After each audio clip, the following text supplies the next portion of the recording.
What's going on, guys? It's Unchained here, and we're doing another Should You Buy video, and today we're doing Destiny. Well, we're not doing Destiny, I guess that would be sexual. We're playing Destiny, woo! Okay, so I'm a Titan, I'm level 4, and I'm currently in one of these little side rooms the developers made for a lot of the levels. I guess just to take breaks, because you can't really pause this. This is an online always game. It's interesting to compare this to the Xbox One's launch, because I know initially it was supposed to be an online-only console, and a lot of people were like, "Nee, nee, nee, I gotta be able to play the thing with my Xbox not connected to the internet." You know, I guess I gotta be honest, Microsoft was ambitious with the whole idea, but we're just not there yet with internet connection. If internet was as stable as electricity was, or is, then I think it wouldn't be such a bad idea. I think they could implement a lot of interesting features into an online-only console. But anyway, so far we have two games on the Xbox One that are online-only, and that's Titanfall and now Destiny. I personally don't hate the online requirement. It just makes me kind of depressed because I know that the game is only going to be playable while Bungie servers are active. Obviously, they have a 10-year plan with Microsoft and Sony, and they'll probably eventually come to PC. They have this 10-year plan for Destiny support, so at least we're going to be having this game throughout the entire console life cycle. I'm hoping towards the end of it they might add on some sort of single-player component, just so we can feel like we can play the game even after the servers go down. That's sort of why I'm not a huge fan of online only. Alright, so what am I supposed to do? Let me go ahead and check. Alright, I gotta go that way, so might as well get on a vehicle here. So, I've been playing this game for maybe 3 hours now, and I'm starting to notice a pattern, and it's not a very good one. Basically, what you've seen and played in the beta is essentially what you're getting out of this game.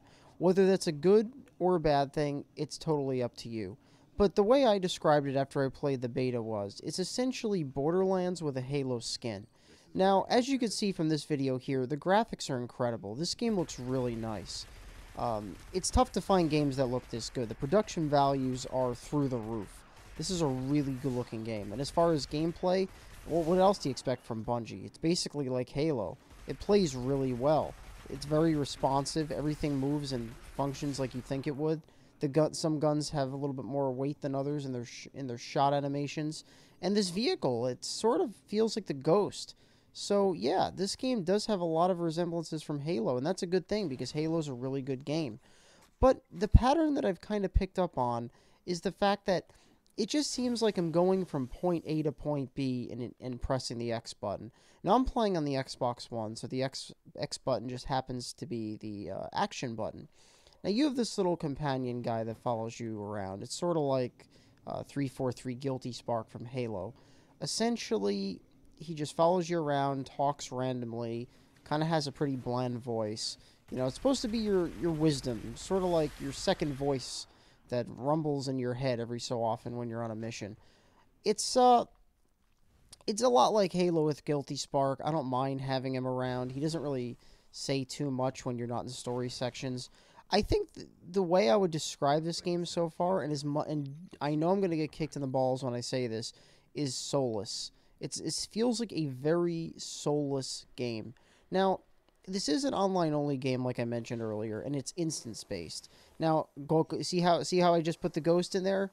Or it's called Ghost. You do this on, like, every waypoint. There's very little to do.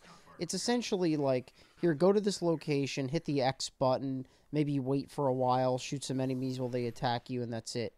So it does feel very repetitive. I mean, a lot of shooters are, but this game in particular just feels like I don't know, eyeballing pretty environments, shooting enemy after enemy after enemy, and just going from waypoint to waypoint. So in that regard, it's kind of lame. Now, as far as the instance-based game is concerned, it's a little bit different than what we're used to. I don't play very many instance-based games, so I'm not 100% familiar with how they're supposed to work. But in this game, essentially how it works is you're seeing a bunch of enemies in real time on a server. Now, each server consists of a mission. Now, notice these two guys here. I see them and they see me in real time. We're both fighting the same enemies, but if we're in different sections of the map at different times, then we will fight different waves. However, if we both collide and start fighting alongside each other, we could essentially team up. Now, I have voice turned off, so they couldn't hear me talk, and I don't believe you can hear them talk, But, I mean, I've never heard anyone say a single thing, so I'd like to say that they don't talk. And I'm kind of, you know, liking that, so you're not dealing with a bunch of 12-year-olds screaming into the mic. But it's kind of cool. It gives the game a little bit of life, but not the kind of life that you'd expect from Bungie. I mean, Halo felt a lot more alive, and I don't know if it's because it was a single-player game with really good multiplayer, and it just had more of a focus with the progression as far as the way the story was told and the areas you go through. In this game, it literally just feels like you're going from point A to point B on these really long, like, big canyon areas. And I'm not just saying that because I'm on the moon, either. I just got done playing the first area of the game, Earth. It's a little weird the way the game maps out their levels. I was kind of confused after I went to the second mission why I was in the same exact spawn point as I was for the first mission, especially after I picked an area that was on the opposite side of the planet. Basically, and this has been publicly said by Bungie, so it's not exactly new, each planet has one large map in it, and there's a bunch of different branching paths that each mission corresponds to. Now, here's the problem. You don't know which areas correspond to which mission. Obviously, first time through, you don't know what the hell's going on. You're just wandering around, you're trying to explore, you're trying to have a good time, and often you'll run into these, like, invincible-ass enemies, or enemies that totally outrank you, and you can't do anything but run away. I've had a lot of occasions where I'd be in the middle of a battle and I'd start fighting enemies that were level 11 when I was a level, like, 3, and I couldn't do anything. I'd get killed, and that leads me to the next problem. There's infinite respawns. There's some sections in this game where you can respawn over and over again. They're called dark zones. But when you're not in dark zones, there's no penalty. You could essentially just keep coming back. There's literally no reason to try in this game at all. Like for this guy, I could just die after throwing a grenade and come back and just empty a clip into him until it eventually blows up. Because you respawned like 5 feet away from where you last died, so it's not like there's really any challenge. Now, I'm not going to say that a lot of those things are major complaints. They're just things that I've noticed that kind of get me nervous. Because if all I'm doing is just running through dead space with a bunch of other players wandering around and doing the same thing, it just doesn't make the game feel alive. It doesn't, I don't know, it doesn't seem to have depth or substance. And it leads us to the question, should you purchase this game? If you like Borderlands, then you'll love Destiny. Now, Borderlands also had a lot of comedy. It had a lot of character. Now, I haven't played much of this game, so it might not be really fair for me to even give a judgment. But I'm just saying, right off the bat, it hasn't blown me away. It's a lot of fun to play. Shooting people is fun. The weapons have really good feedback. When you're not in combat, you can go back to the tower, which is essentially like a little hub world where you can hang out and re-equip your character. Look, I mean, look at this. I'm just deploying the Ghost again. I mean, this is essentially all you do. You just go from point A to point B and either press a switch or deploy the Ghost. I mean, you're rarely doing anything interesting. So that's essentially what Destiny is. Now, if you thought it was anything different, then you're going to be disappointed. It does have RPG elements. You can put, weapons and armor on your character. And it's got a very simplistic system, sort of like Diablo 3, where each piece of gear has a defense value. And obviously, the higher the number, the greater the defense. So, and it's kind of annoying because it does suffer from the Borderlands BS where if you pick up a piece of armor that's really good, but it has a level requirement, and obviously you can't use it until you reach that level, then the armor becomes less useful. Like, if I'm using a 20 defense chest plate, for example, and I pick one up that's got 30 defense, but it's got like a 5 level higher than I am requirement, well, by the time I'm 5 levels higher, that plus 10 is going to be useless.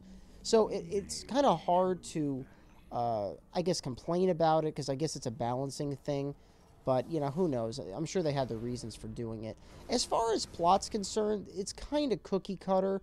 They wanted to make it in a way that it felt like you were just part of a larger team of Guardians that were out trying to protect that big giant ball thing. I call it the giant testicle. Who the hell knows? I forget what it's called. But the point is, it's a generic story. You're not really going to care about it. This game, I just got raped. This game is really just about building up your character and enjoying shooting the crap out of things. Now, I love ending my videos on a death, so let's go ahead and give that one more try. Probably in vain, probably not. Who knows? But as you've noticed, you can just come right back in the fray, just shoot, and that's all it is. But that's really what all first-person shooters are, so how can I complain? And these guys are just bum-rushing me, so I'm going to jump away a little bit, and I'm going to actually play this part sort of like a Let's Play so I can focus and take them out. So, yeah, they have a guy shooting pulse balls in the back here. And these guys are just really strong. You know what it was? I think this mission was a little out of my level range. See, I give the game credit for that. At least when you go to choose missions, there are some that kind of have a hard level requirement, which, you know, you're not recommended to play those. And then there's some that have normal level requirements. Those are probably better to play because then you can level your character up and then prepare yourself for those harder levels. But it really depends on if you want to be a masochist or not. I mean, on this one, I really didn't have any trouble until I got to this part. These guys rush, and I don't really have a decent shotgun. I'd like to go into my menu and equip one real quick. Let's see if I can do that. Yeah, I really want that weapon. That's a good gun. It's like a pulse weapon. Oh, that's right. It shares bullets. That's so stupid. Even though the shotgun has normal ammo, and that was like a pulse cannon, it still shares bullets. It's kind of annoying. But yeah, as you shoot, you charge up that little meter on the bottom left over your ammo. And you can use a special ability. I'm a Titan, so I get to use the ground pound. Boom, that's pretty sweet. Let me take out these alien bastards. But yeah, there's a lot of parts in this game, like I said earlier, where you will run into enemies that look like normal enemies, but they're like 10 times stronger, and you can't do a dent. You just have to run away. And I don't understand the point of that yet. It could be because they simply just don't want you to enter that location that early. And that's really why having the type of map that this game has is really irritating, because you don't know where you're supposed to go, and you don't know if when you're exploring if you're just going to find a loot crate or you're going to get your ass kicked, and that's really frustrating because you want to just explore freely. But anyway, let's see if we can hold this door better now that I have the pulse gun. Let's see if I can actually do some damage here. Alright, I'm out of pulse ammo, using the rifle. Come on, you freaking bastards. Oh, shit. Oh, this is really where I wish I had another ground pound. Oh, fuck. Well, yeah, I'm getting my ass kicked, so I'm going to end it here. But yeah, if you like Borderlands and you like Halo, you'll definitely like Destiny. Just don't expect much of the story. Know what you're going to get. If you played the beta, it's essentially the beta tenfold. It's what the beta was, but just more areas to explore. So if you like the beta, you love the game. If the beta didn't blow you away, the game really won't do anything for you. I still have yet to play the PvP, so I'm going to... hopefully it's easier than this shit. But I'm going to start playing the PvP and do some more videos and let you know what I think about that. But as far as the single-player component, definitely doesn't blow me away. You probably could do without this, but if you're a huge nut for it, then you'll probably enjoy it.